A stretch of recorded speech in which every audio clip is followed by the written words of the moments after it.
Hi everyone. So my name is Kishan and I am co-founder of STLC Corp. Same goes with Anuj and Shashank as well. So all of us are co-founders at STLC.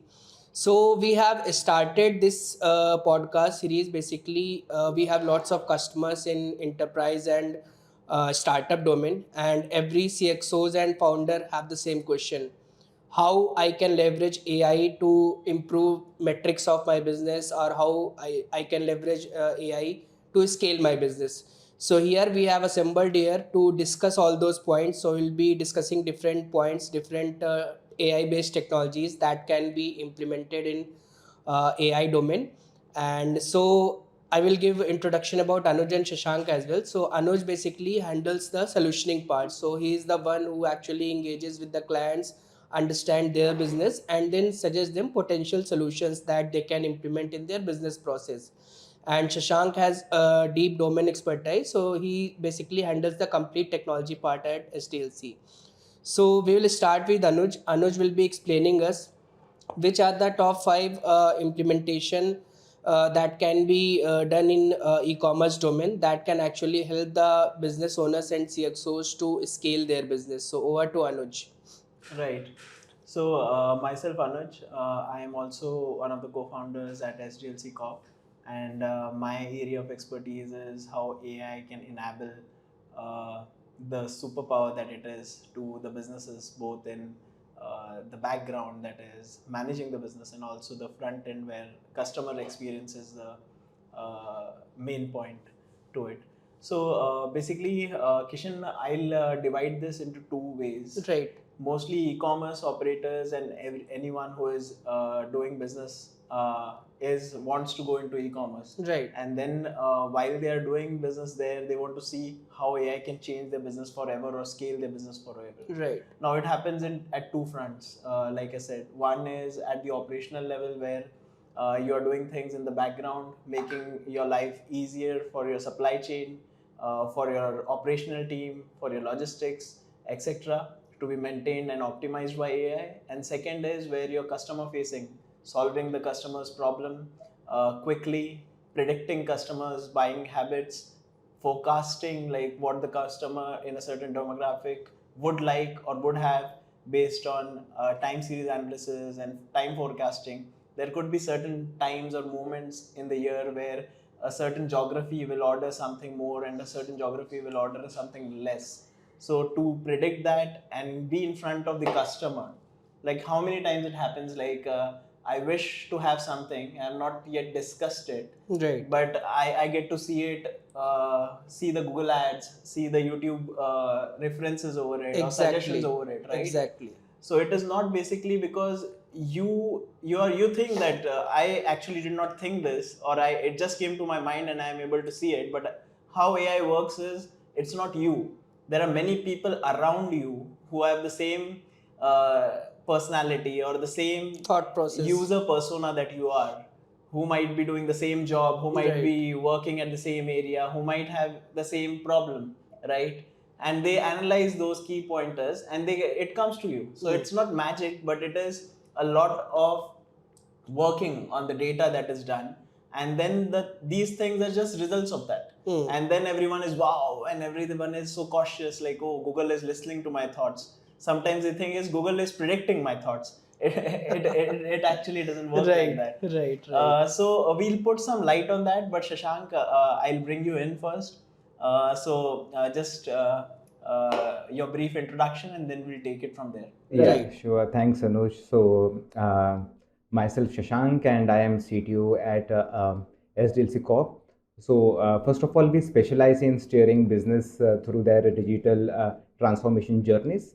So, we have been in this industry from last 10 years, and we have worked with various sectors like healthcare, e-commerce, and logistics. So, in this session, we will be focusing corely on e-commerce, and as Anuj has said, since AI has already, began revolutionizing the, I would say, e-commerce industry, and he has talked about recommendation engine. So let me put some light on that. So it's very interesting. Like one about 1.5 years ago, I was doing implementation of a recommendation for a e-commerce client. So now in the recommendation, lots of people don't know there are various algorithms.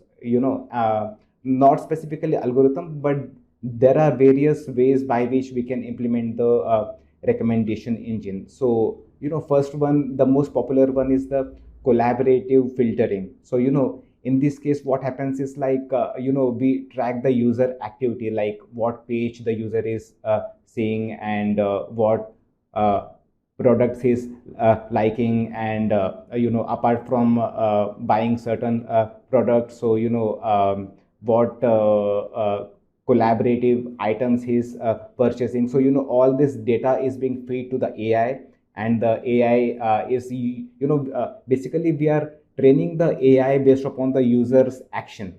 So once you have trained the AI, so he will come to know like for this X number of items, user is also purchasing some X number of Y items. So this is one of the approach, and there are other approaches like content based filtering. Like let me give you an example of home decor store.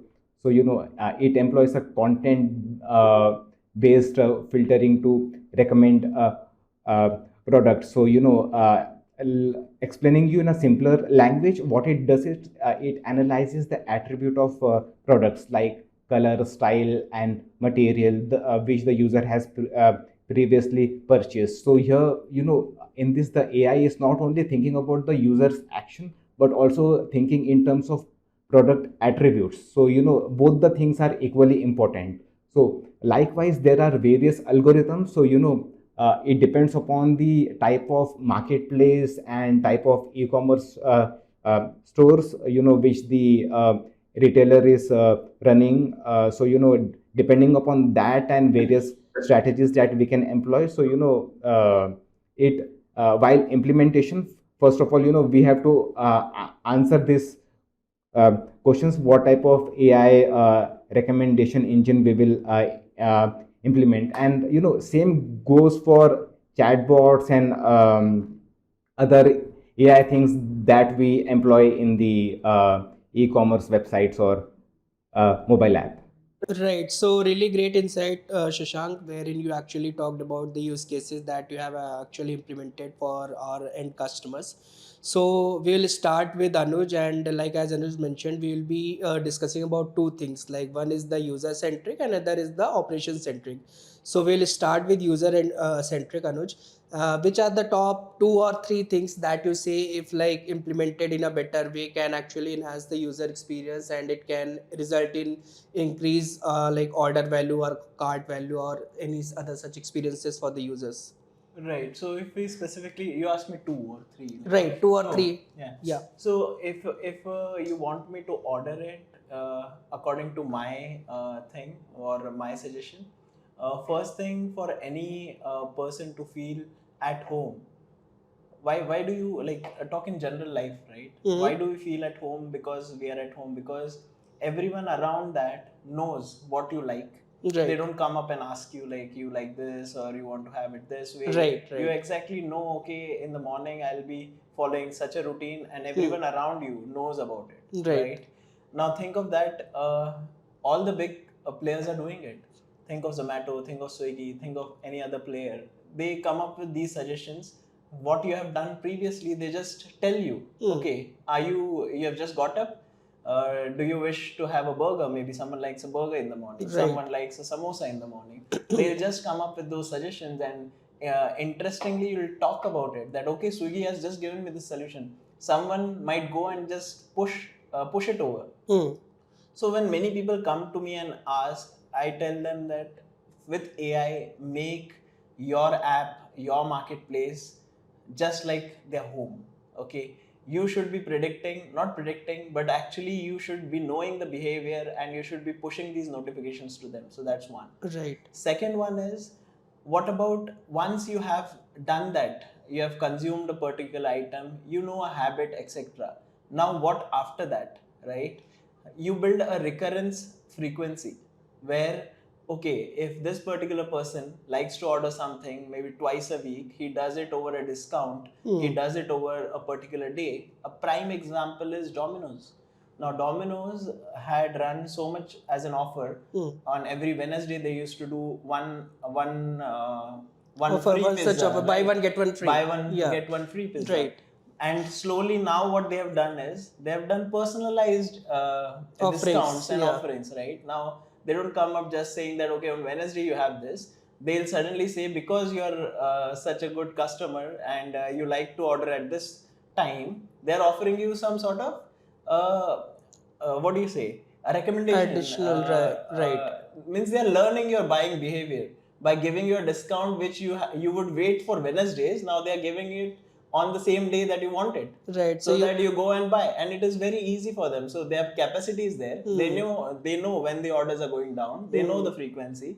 Now whenever they want to utilize their capacity, they just push it out in a certain geography for a certain people and get the orders from there. So how good of a mechanism is where they are creating a balance between their operations and how they are luring the users to actually buy it. Right. And what's your like thoughts about Amazon's recommendation system? Because I'm very impressed about it. Like whenever you guy, let's say you add a ball in your cart, it will just show you that do you want to buy this bat or this gloves or pads. So what's your thoughts on that?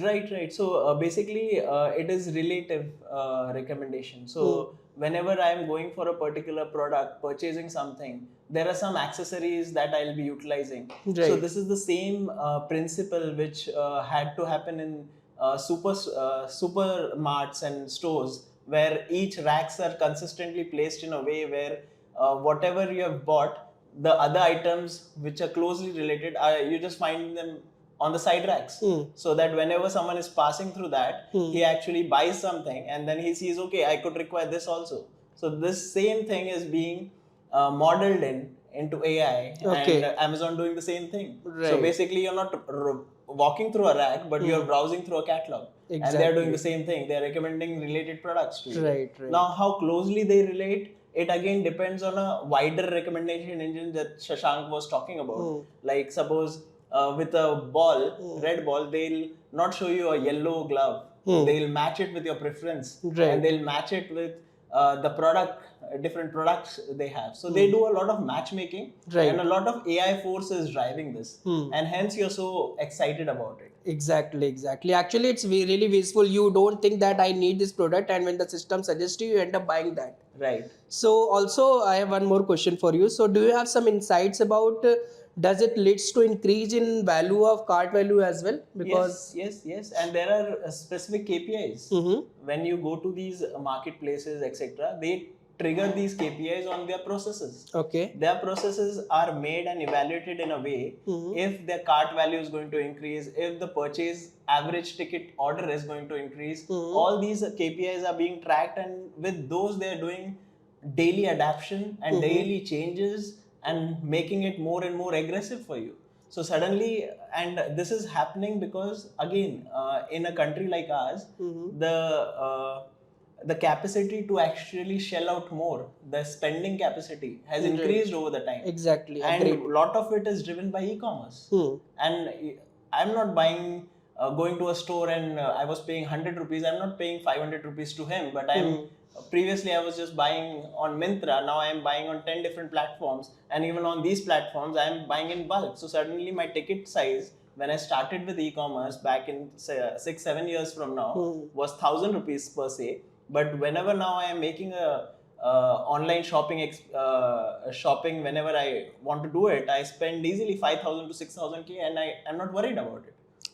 So you are saying that it has jumped from 1,000 rupees to 5,000 rupees? Yes, in the last 5 to 6 years, it has happened that way, and not just me, for everyone. Now I'm staying in Noida, and I order my milk, bread, my daily items. Everything, literally everything. We end Literally, up right. so first it was e-commerce, Exactly. then now it is Quick commerce. quick commerce, Right. right? And it is going to evolve from there even further. Right. I'm just wondering, one day I'll get up and even without ordering, I'll have all my stuff there. Right, And right, then right. I'll say, okay, I wanted this, thank you. Right, And I'll right. pay for it. So I'm seeing this happening, maybe in testing or something, but people can predict a lot now about Right. it. But they have the data and it can Yes. actually be implemented, Yes. right?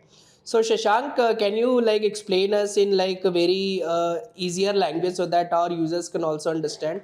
Don't go into much technical because because Sure. I'll everybody try should to. understand. So,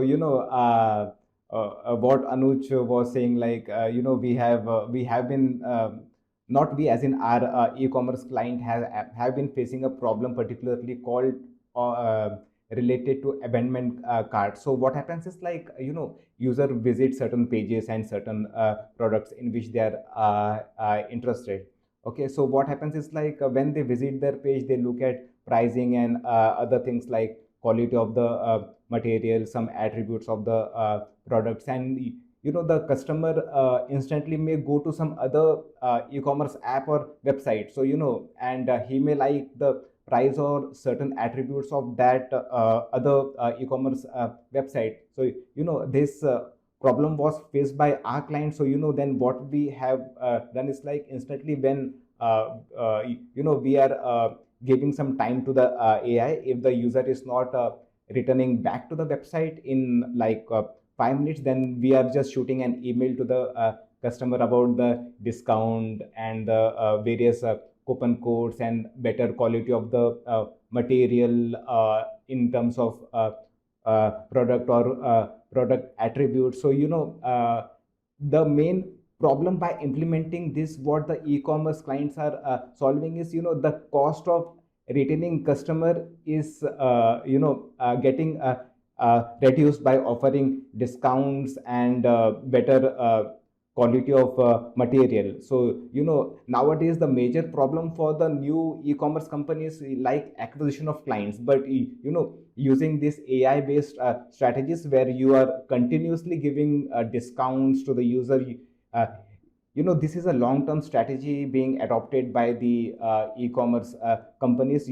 And I'm very much lucky enough to be the part of this process, and implementing all these strategies, and helping not only businesses but also the end consumers.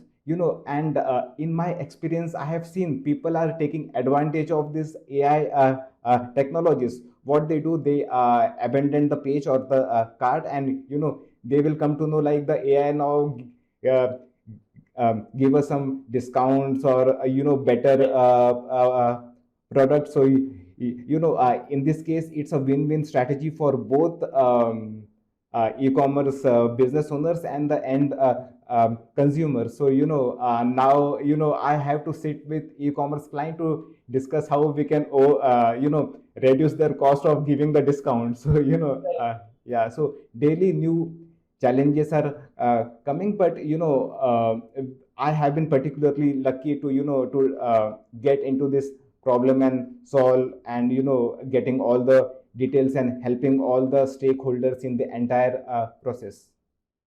Right. So next question. So Anuj, for you, because basically this question clients ask a lot. So they want to know like what is a typical timeline to implement a recommendation engine. Like they want to know how much time they should plan in their business process and everything, so that they can plan it accordingly. So Kishan, I'll answer it a bit differently, and then I'll come to the timeline. Sure. So basically, first problem that most of the small players and not the big ones do is they are not capturing a lot of data. They are Right. not capturing the data. So these models, to become effective, you have to work on a lot of data. Need to be captured. So first thing that they have to spend time or resources is on actually knowing how do they capture all these behavioral points. And these are not like 10, 15, 100 points. Like Amazon algorithm is working on more than 10,000 data pointers. Oh, that's huge. And it is on different user Personas, So right. once you are not, you might think it, no, I don't want to do it, is very complex. It is actually not complex enough. And once the same users you capture and you data profile them, and then you put it into a certain model, you'll see wonders coming out of it. And for that you have to spend much time there. Once you start capturing this data, implementing or the timeline to implement an AI model is very less, because most of the time when we implement these data models, we spend time in restructuring the data captured. Okay. And then we spend time in putting those recommendations together and coming up with outputs. So that is merely a month, 4 to 6 weeks maybe. Understood. Right. But capturing data, having that framework, there's a lot of things to be done in your app, in your marketplace to capture all these things, right? So there the timeline might vary by how many SKUs you are doing, how many personas you are serving, and it is an endless list. But we could start small and then slowly cover a lot of things into it.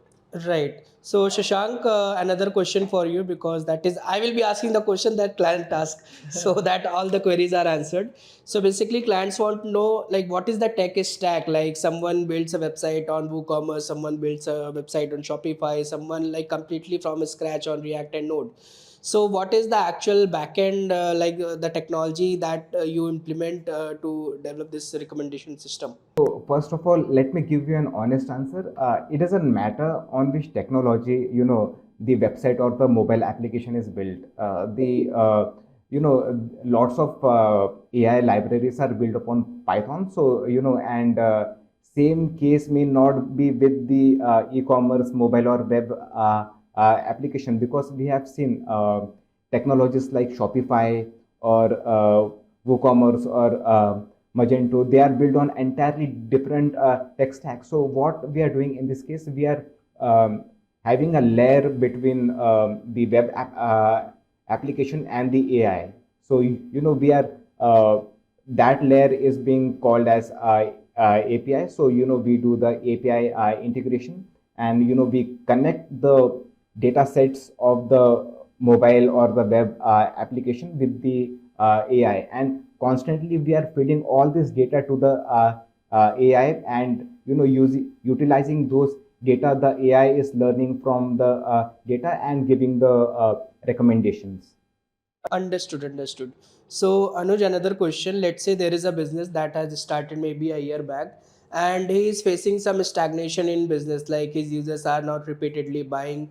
So, would you suggest to such a client that if they implement a recommendation system in their e commerce platform, will it actually help in increasing their business? Yes, yes, definitely. And it is not a like a rocket science or something. It is a proven science and Right. very simple thing. Because if you are not recommending at all, you are anyways losing all the business, right? And Exactly. if you are recommending, the data shows that post recommendation user interactions have 10x. So if user interaction have 10x, you can see the buying behavior also going 10x maybe. Absolutely. Right. So first, for any platform, the thing that they have to trigger is how is user interacting, how much time he's spending on the website, what he is looking at. Only then you will convert him to the actual clientele. And talking about tools, there are n number of tools from free to paid, etc. And it is very easy to integrate. Okay. But the only problem that people face is, one, they are ignorant about it. They think their business doesn't require it. But anyone who is in competitor and doing it is having greater sales than them, is performing better, and is scaling better. Right. And anyone not doing it is just a food for thought, that he's just saying that this might not work, this might not work. But there are n number of tools that can be very quickly integrated. They just have to know what is a right fit for them. Right. And for that, there are expertise like Shashank, right? Who could help them enable those solutions, who could solve the specific problems. Because someone might come up and say, okay, I have a problem where I don't recommend things. Someone will say, I'm not capturing user behavior. Someone will have some other problem. But there's a tool for every set of problem. You just don't know which is the best tool for you. Right. And that's where expertise will help you. Right, right, right. That completely makes sense. I have a question to both Anuj and so since you both are interacting with the e-commerce clients continuously, so what are the factors that are affecting them in taking a decision to implement AI into the e-commerce platform? Is it only the cost?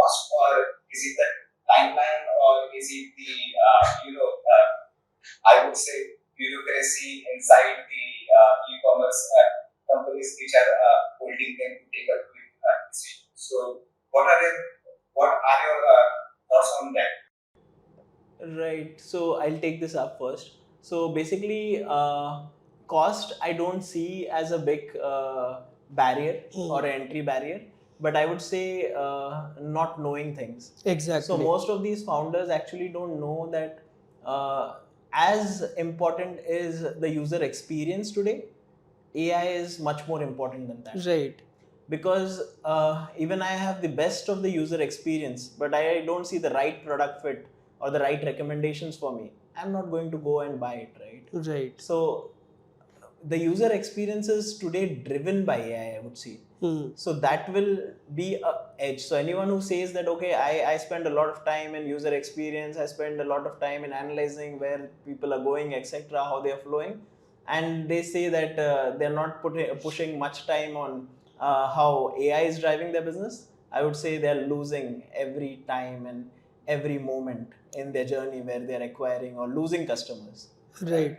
Yeah. So, like, I believe you are saying that, like, it is a very powerful thing that businesses should actually implement, but they don't plan because talk to any D2C founder, they will say that, okay, I will start with the e-commerce website and then mobile app, and then I will just do performance marketing. Right. This recommendation system is not in their plan anywhere.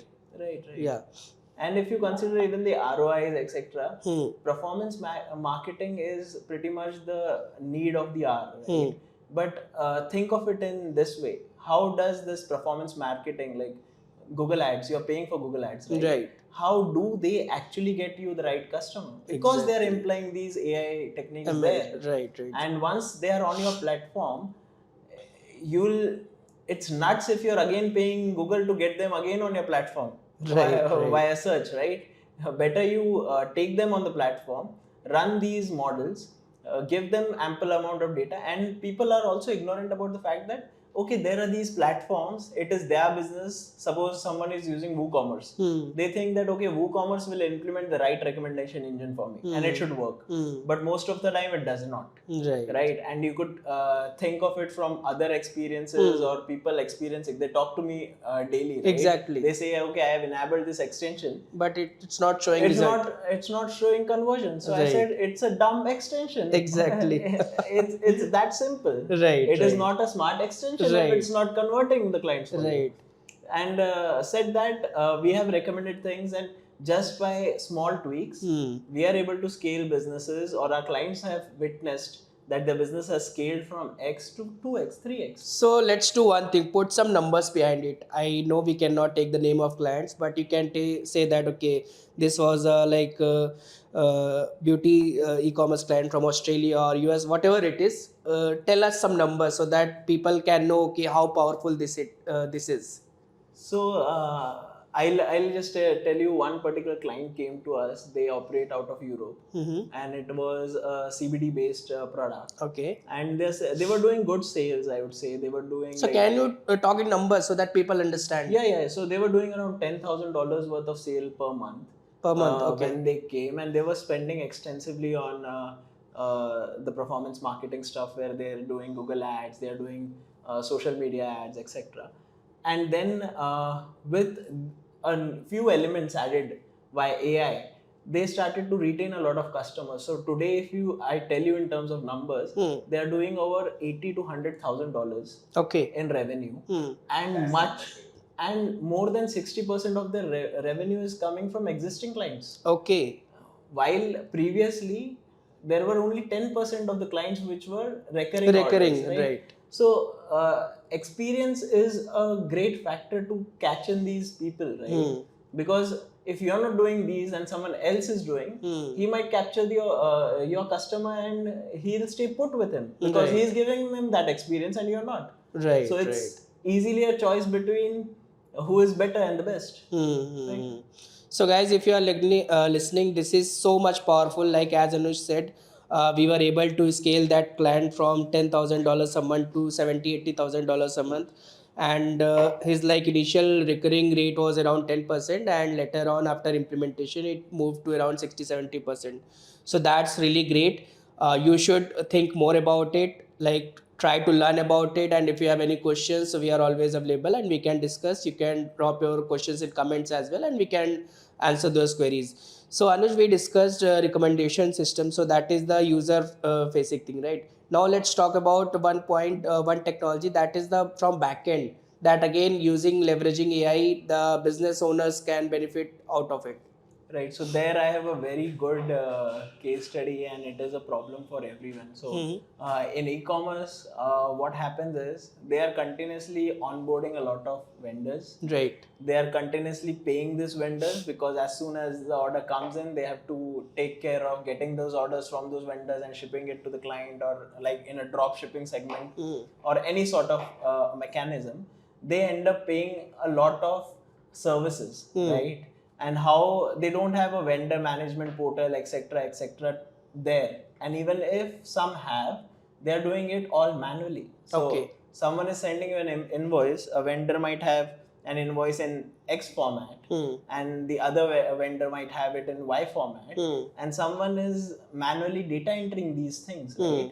And a small tool that could just scan or extract data from these documents and push it into your ERP. I'll tell you, for one of my customers, he had 17 data entry operators. 17. 17. Right. And their task was daily get up, get these over email, Right. read those, put Right. in the right details, Right. and then the payments were done. Right. That was their only job. And there also they goofed up. If that data entry operator does a wrong puts in a wrong number, the accounts team goes haywire. Right, absolutely. Reconciling all these things. It's chaos everywhere. It's Right, chaos everywhere. right. And we replaced it with a tool that is a proprietary tool. And we replaced it, and it was so simple that if they were processing about 100 documents, one person, now he has to only process 5 documents. Okay. So his team from 17 is reduced to merely 3 or 4 people now. Okay, so is it that much powerful? Because we are replicating the most, like I'd say, the most dumb job in the world. That is data entry. In today's world, data entry should not exist. Right, That's right, the reality. Right. Now, that could be a debate that what will happen of those data. Right. No, that is a separate discussion altogether. Like, I would like to add one point over here. So Anuj has explained very beautifully. Like, AI is not only solving the problems of customer end, but here AI is being used to solve the administrative problems of the e-commerce domain. So this is a very good technology. So companies are not only making profits by selling to the customer, but also increasing or working on the efficiency of their own companies. So this is a very good example how e-commerce companies should increase their efficiency, not only front end but also the back end efficiency of their operation. right. So I will like to put in numbers here, as Anuj you said. So we were able to save around $25,000 for that client every month, right?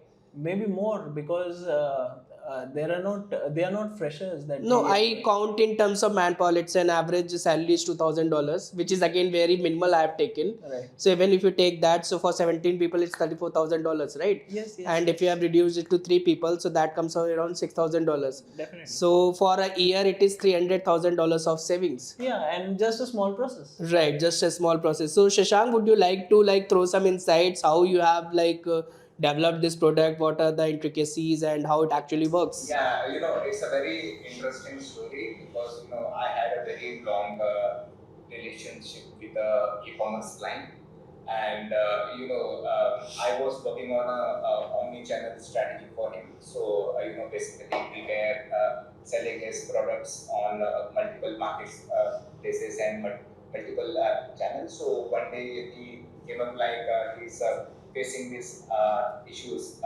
Is getting lots of documents, vendors, invoicing, billing in the form of document. So we thought we first brainstorm how we can solve this problem, and then we have come up with AI and OCR strategy, which it took us initially 3 to 4 months to implement this into their organization, and then I have discussed this with business team, and I came to know this problem is being faced by lots of e-commerce clients. So we decided to help other people as well, and so the implementation took us like 3 to 4 months, and after that we have spent a couple of more weeks to fine tune the AI, and as Anuj said, even my client has significantly reduced their team. And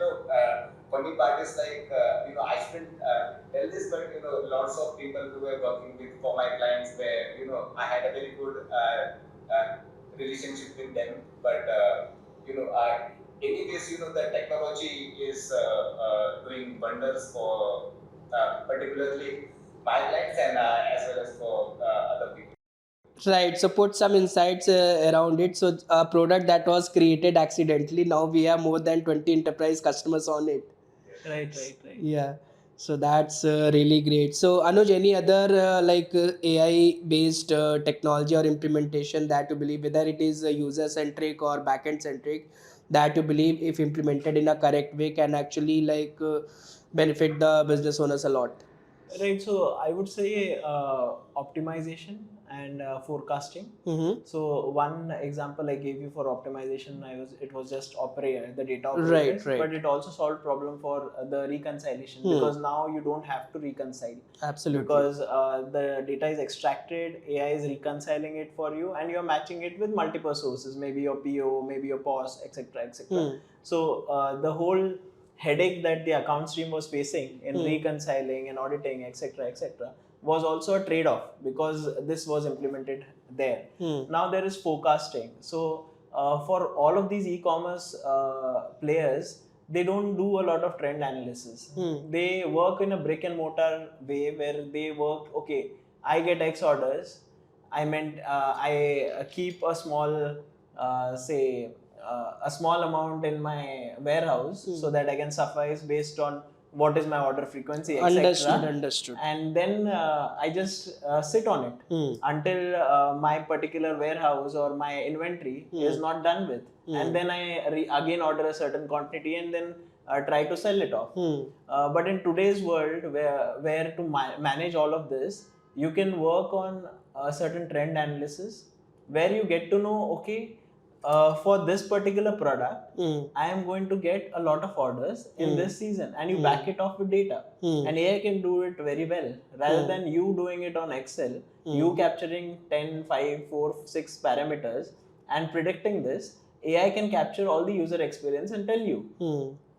I'm sure that AI might not be on point, Right. but it will be at least 30% more accurate than what your estimates are.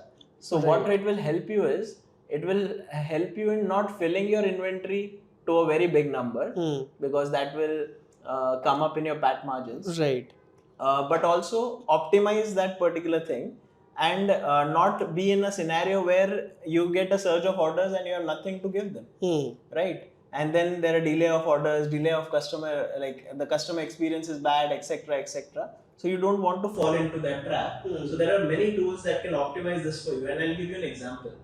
For one of our clients, he was an operator he was doing a lot of electronics, right? And he was doing drop shipping. Basically, he was selling them on Amazon in the US, and he was getting them shipped from China, right? So the way it worked for him was, he used to pre-order this stuff with his vendors, and they used to ship it for them. But he had to keep some sort of inventory locked with them. Now, even though he's locking the same inventory, but now what his vendors have said, that there's no excess of inventory there now. Okay. So the vendors are getting lesser orders, while the customers are getting whatever they are asked for. So the customer experience is not lagging here, Right. but actually he's saving on the cost that he was taking a position with the vendors. Right. So that is great, and I'll put numbers to it. Right. So the difference is about $200,000 to $300,000 yearly that he's facing. That he used to park it with the vendors. Right. Now he's not doing it. Right. So it is his working capital coming. That is increasing. Right. Basically, it is making the business more efficient. Yeah, he can put that money anywhere to grow his business, right? Right. He doesn't have to spend in inventory to do that. So that's really great because that actually helps to improve your cash flow as well, and then you can use in marketing or any other purpose as well. So Shashank, can you like explain us in like very layman language how this forecasting model works and how the like CXOs and business owner can actually like if they want they can implement it. Yeah, so basically, there are lots of algorithms, but I won't go into the details. So, Right. Yeah, so basically, we first capture the all the products which were sold in last few years, and we also capture certain product attributes and on the date or the season in which those products were sold, and apart from that, in some on some special occasions like New Year, there are special discount. So all this data is being fed to the AI, and in some cases, different products are also being sold under different brand names, and they have different pricing. So all this data is being fed to the AI. So this is historical data which is being fed to the AI, and depending upon the what type of strategies we want to implement, the AI will automatically give us the recommendations or the forecast. So it's not a rocket science, but can be a simple process to have the forecasting from the AI. Right. And I believe all these three technologies are like being ignored by the e-commerce D2C founders. They don't think about it, right? Right, I would say they think about it, but they rely a lot more on solutions that they get off the shelf on these platforms that are pushed through these platforms. Right. Which at some point they might be very relevant. At some time they might be things under development and they're trying it out. But to know, like to have a deeper insight, you should hire expertise, just like you hire expertise for UI experience, Right. and you think that okay, it is very important because you don't depend on say WooCommerce to give you a UI experience, right? Though it can. It can give you a website that is ready to go live, but people spend a lot of time in hiring resources and spend a lot of effort in having a hand over the UI experience. Right. Similarly, they should have on AI and not depend on these platforms directly. Right. So one more thing I would like to add, this forecasting engine is also helping the e-commerce company. Now they will exactly know at what point of time their stock will go low. So now they are better prepared. The AI will tell them like on this date or on the eve of New Year or to fulfill the demands as well on the demand side. Right. Exactly. And now the AI is also telling them like on the certain days or maybe after midnight, few people are getting activated. So our forecast is like if the people is crossing between 12 to 2, then then this product should be recommended with this discount. So there are variety of experiments or things that the e-commerce companies are implementing. Now, this forecasting usually depends upon product to product. So so it is quite evident that all the data needs to be given to the AI for better forecasting. Right. So these are like really great insights and mind-boggling as well at the same time. So we suggest to the like e-commerce founders, don't just rely on an e-commerce website and a mobile app. Move forward. AI is the next big thing. Take help of it, and it can help business in really big way, right? Yeah, right. It's still doing wonders. I have seen people, growing, exponentially. And I have been fortunate enough to, to be the part of the that journey, right? Process. Yeah. Right. So Anuj, you have any final inputs on that? No, I think you sounded really great, and Shashank's insights were really helpful. Right. And I think we should talk more on this. Exactly. And, that we'll be doing in the future. Absolutely. So we promise to ourselves and yourself as well So we'll like try to keep the consistency, and we'll keep coming up with new like these videos that can actually help you to scale your business, to grow your business.